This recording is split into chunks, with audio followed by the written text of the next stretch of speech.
1989년 12월 29일 일본 도쿄 증권거래소의 마지막 폐장일이었습니다. 이날 니케이 지수는 38,915포인트, 역사상 최고점을 찍었습니다. 당시 도쿄 땅을 다 팔면 미국 전체를 살 수 있다는 말이 농담이 아니라 진담으로 오가던 시절이었죠.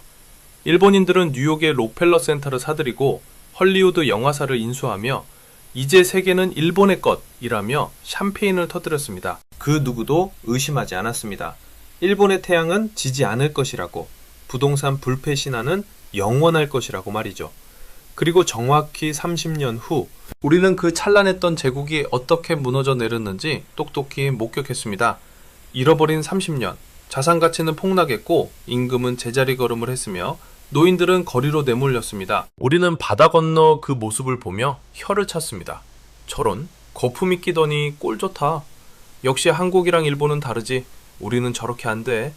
그렇게 비웃었습니다. 그런데 2024년 오늘 대한민국의 공기가 심상치 않습니다. 어딘가 익숙한 아주 불길한 냄새가 납니다. 바로 30년 전 일본에서 맡았던 그 멸망의 냄새가 우리 턱 밑까지 차올랐다는 경고음이 들리고 있습니다. 한국 경제, 일본을 따라가는 정도가 아니라 일본보다 더 처참하게 망해가고 있다.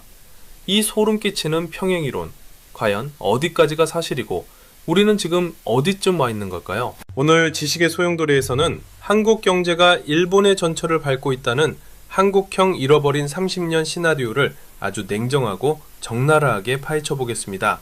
첫 번째 평행이론, 바로 부동산 불패 신화의 붕괴입니다. 1990년 일본 버블 붕괴 직전 일본인들의 믿음은 종교에 가까웠습니다. 땅값은 절대 떨어지지 않는다. 기업들은 본업인 제조업보다 땅 투기에 열을 올렸고 은행은 땅 담보만 있으면 묻지도 따지지도 않고 돈을 빌려줬습니다. 지금 한국을 볼까요? 대한민국 가계자산의 70% 이상이 부동산에 묶여 있습니다. 서울 아파트는 오늘이 제일 싸다. 벼락거지 되기 싫으면 영끌해라. 지난 몇 년간 우리를 지배했던 광기 어린 주문들입니다. 소득 대비 집값 비율인 PIR 지수를 보면 서울은 이미 도쿄의 버블 전성기 수준을 넘어섰다는 분석까지 나옵니다. 일본의 버블 붕괴는 정부의 대출 규제와 금리 인상이라는 바늘이 거품을 찌르면서 시작되었습니다. 지금 한국 상황과 소름 돋게 똑같지 않습니까? 금리는 올랐고 대출은 막혔고 거래는 실종되었습니다. 일본의 부동산이 무너질 때 도쿄 외곽 신도시부터 유령 도시가 되었습니다. 지금 한국의 지방 미분양 아파트 무덤, 그리고 수도권 외곽부터 시작된 하락세. 이게 과연 우연일까요? 사람들은 말합니다. 에이, 그래도 서울 강남은 안 떨어져. 일본도 그랬습니다. 도쿄 긴자는 다르다고 했습니다. 하지만 거품이 꺼질 때는 성역이 없었습니다. 사업용 부동산부터 시작해 주거용까지 한번 무너지기 시작한 도미노는 20년 동안 멈추지 않았습니다. 지금 우리가 겪고 있는 부동산 PF 위기, 건설사들의 줄도산 공포는 단순한 경기 순환의 문제가 아닙니다. 30년 전 일본이 겪었던 자산 디플레이션의 서막일지도 모른다는 공포가 엄습하는 이유입니다. 두 번째 평행이론, 이게 진짜 무서운 겁니다. 바로 인구 구조의 붕괴입니다. 일본이 잃어버린 30년에 진입할 때 그들의 가장 큰 발목을 잡은 건 늙어가는 사회였습니다. 생산할 사람은 줄어드는데 부양해야 할 노인은 늘어나는 구조.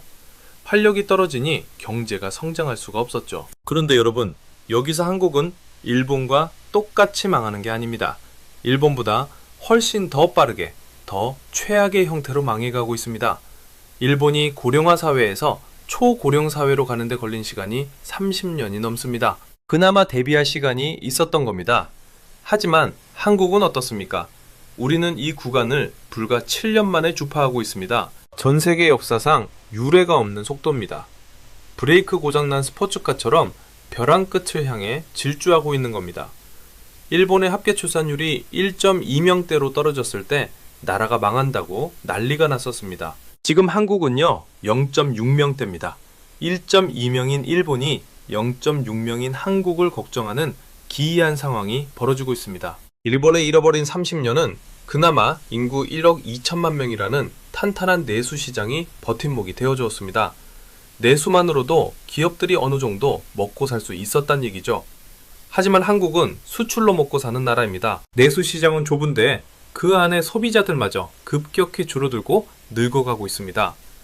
아이들의 울음소리가 사라진 자리에 노인들의 한숨소리만 채워지는 나라. 학교는 문을 닫고 지방도시는 소멸하고 군대는 병력이 없어 부대를 해체하는 상황. 이것은 경제 문제를 넘어 국가의 존립 자체가 흔들리는 위기입니다. 일본이 천천히 뜨거워지는 물속의 개구리였다면 우리는 펄펄 끓는 물에 다이빙을 하고 있는 꼴입니다. 세 번째 평행 이론은 부채의 함정입니다. 일본의 버블 붕괴는 주로 기업 부채가 터지면서 시작됐습니다. 기업들이 빚내서 땅 사고 공장 짓다가 자산 가치가 떨어지니 빚을 못 갚아 줄도산한 거죠. 정부는 이 기업들을 살리겠다고 돈을 쏟아부었고 그 결과 좀비 기업들이 연명하면서 경제 전체의 활력을 갉아먹었습니다. 한국은 어떨까요? 우리는 기업 부채도 문제지만 더 심각한 뇌관이 있습니다. 바로 가계부채입니다. 전세 보증금까지 포함하면 한국의 GDP 대비 가계부채 비율은 세계 1위 수준입니다. 일본은 기업이 망해서 문제였지만 한국은 가정이 망해서 문제가 될 판입니다. 이게 왜 일본보다 더 위험하냐고요? 기업은 구조조정을 하거나 공적 자금을 투입해서 살릴 수 있습니다. 하지만 개인이 빚더미에 앉으면 답이 없습니다. 이자 갚느라 지갑을 닫습니다. 소비가 죽습니다. 소비가 죽으면 기업이 물건을 못 팔아 망합니다. 기업이 망하면 일자리가 줄고 소득이 줄어든 개인은 빚을 더 못 갚게 됩니다. 일본이 겪었던 대차대조표 불황, 즉 빚 갚느라 소비와 투자를 아무도 안 하는 침체의 늪에 한국 가계가 빠져들고 있는 겁니다. 게다가 일본은 부채가 많아도 그 빚을 일본 국민들이 들고 있었습니다. 엔화라는 기축통화에 준하는 안전자산 덕분에 국가 부도 위기는 없었죠. 하지만 한국 원화는 다릅니다. 외국인 투자자들이 한국 위험하다 싶어서 돈을 빼내가면 순식간에 외환 위기가 올 수 있는 취약한 통화입니다. 우리는 일본처럼 돈을 무한정 찍어내서 버틸 맷집조차 없다는 뜻입니다. 네 번째, 평행이론. 제조업의 샌드위치 위기입니다. 90년대 일본 전자산업을 기억하십니까? 소니, 파나소닉, 도시바. 세계를 호령하던 그들은 디지털 전환이라는 흐름을 놓치고 한국의 삼성과 LG에게 왕자를 내줬습니다. 그리고 중국의 저가 공세에 밀려 역사 속으로 사라져갔습니다. 일본은 갈라파고스가 되었습니다. 자기들만의 기술, 자기들만의 표준에 갇혀 세계 시장에서 고립된 거죠. 지금 한국 제조업 어떻습니까? 반도체, 자동차, 조선, 석유화, 우리를 먹여 살렸던 주력 산업들이 정확히 일본이 겪었던 그 위치에 서 있습니다. 아래에서는 중국이 무서운 속도로 기술 격차를 좁히며 치고 올라옵니다. 알리, 테무의 공습은 시작일 뿐입니다. 전기차, 배터리, 드론, 로봇 등 미래 산업에서 중국은 이미 한국을 추월했다는 평가도 나옵니다.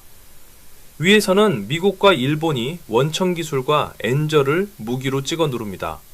일본이 한국에게 당했듯이 이제 한국이 중국에게 당할 차례가 된 걸까요? 넛크래커, 호두까기 기계 사이에 낀 호두처럼 한국 경제가 강대국들 사이에서 으스러질 위기에 처했다는 경고는 이제 현실이 되었습니다. 삼성전자의 위기설이 심심찮게 들려옵니다. 삼성이 예전 같지 않다. 기술의 초격차는 줄어들고 혁신은 정체되었습니다. 과거 소니가 몰락할 때 일본인들은 그래도 소니인데 라며 애써 현실을 부정했습니다. 지금 우리가 그래도 삼성인데 라며 현실을 외면하고 있는 건 아닐까요? 자, 여기까지 들으면 정말 암울합니다. 아, 우리는 이제 끝났구나. 일본처럼 30년 동안 고통받겠구나. 이런 생각이 드실 겁니다. 하지만 여러분, 진짜 중요한 이야기는 지금부터입니다. 평행이론은 존재하지만 결말까지 똑같으리라는 법은 없습니다. 왜냐하면 우리에게는 일본이 가지지 못했던 혹은 일본이 실수했던 것들을 바로잡을 반면교사라는 참고서가 있기 때문입니다. 일본은 버블이 터졌을 때 인정하지 않았습니다. 문제를 덮기에 급급했고 과감한 수술 대신 진통제만 투여하다가 병을 키웠습니다. 하지만 한국은 다릅니다. 우리는 1997년 IMF 외환위기를 겪으며 뼈를 깎는 구조조정으로 살아남은 DNA가 있습니다. 위기가 닥치면 금모으기를 해서라도 나라를 살리겠다는 국민성이 있습니다. 또한 한국은 일본보다 훨씬 더 역동적입니다. 일본이 아날로그 도장에 집착할 때 우리는 세계에서 가장 빠른 인터넷망을 깔고 디지털 강국이 되었습니다. K-팝, K-드라마, K-푸드, 문화라는 소프트 파워는 일본의 전성기보다 더 강력한 파급력을 가지고 전 세계를 흔들고 있습니다. 하지만 이것만 믿고 안심하기에는 남은 시간이 너무나 부족합니다. 골든타임, 의사들이 말하는 환자를 살릴 수 있는 마지막 시간. 전문가들은 한국 경제의 골든타임이 길어야 5년이라고 말합니다.